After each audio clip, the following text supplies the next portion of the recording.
Assalamualaikum warahmatullahi wabarakatuh. Perkenalkan, nama saya Muhammad Irsyadul Libat.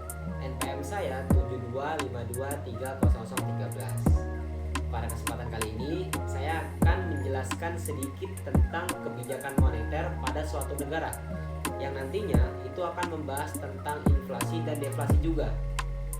Baik, tanpa berlama-lama, kita lanjut ke pembahasan.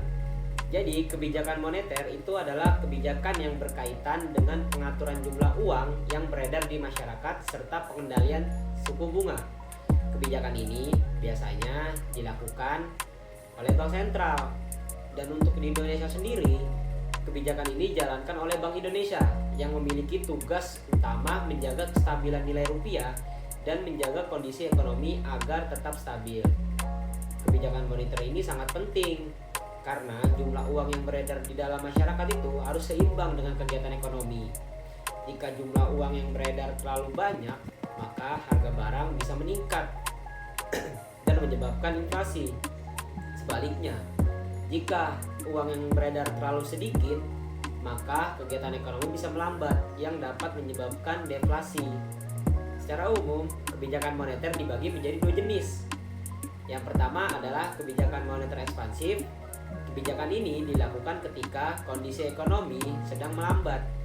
Tujuannya untuk menambah jumlah uang yang beredar agar masyarakat lebih banyak melakukan konsumsi dan investasi sehingga kegiatan ekonomi dapat meningkat. Salah satu contohnya yaitu Bank Indonesia menurunkan suku bunga agar masyarakat dan perusahaan lebih mudah meminjam uang di bank. Dan untuk yang kedua yaitu kebijakan moneter kontraktif. Kebijakan ini dilakukan ketika tingkat inflasi terlalu tinggi. Tujuannya untuk mengurangi jumlah uang yang beredar agar harga barang dan jasa dapat kembali stabil. Salah satu contohnya yaitu Bank Indonesia menaikkan suku bunga sehingga masyarakat itu lebih memilih menabung daripada meminjam. Inflasi adalah kondisi di mana ketika harga barang dan jasa secara umum mengalami kenaikan secara terus-menerus dalam suatu periode tertentu. Inflasi biasanya terjadi karena permintaan masyarakat terhadap barang lebih besar dibandingkan dengan jumlah barang yang tersedia di pasar. Inflasi yang terlalu tinggi dapat menimbulkan berbagai dampak, seperti menurunnya daya beli masyarakat, meningkatnya biaya hidup, dan menurunnya nilai mata uang. Salah satu contohnya yaitu mungkin ketika harga beras naik, misalnya tahun lalu harga beras 10.000 per kilo dan tahun ini beras menjadi 13.000 per kilo. Kenaikan harga ini menunjukkan adanya inflasi karena harga barang kebutuhan pokok meningkat. Selanjutnya adalah deflasi. Deflasi di mana kondisi ketika harga barang dan jasa mengalami penurunan secara terus-menerus.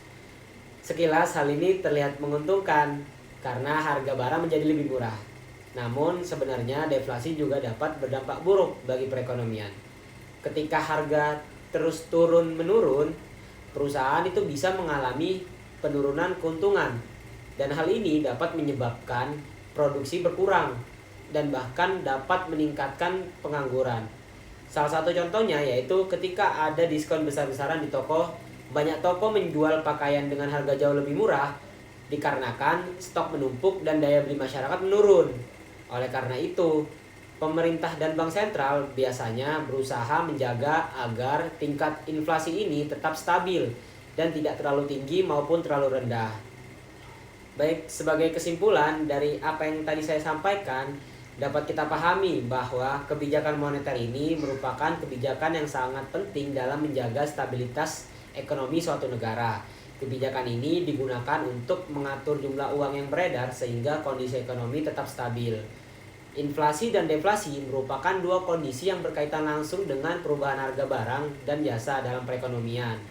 Jika tidak dikendalikan dengan baik, kedua kondisi tersebut dapat memberikan dampak negatif bagi masyarakat dan kegiatan ekonomi.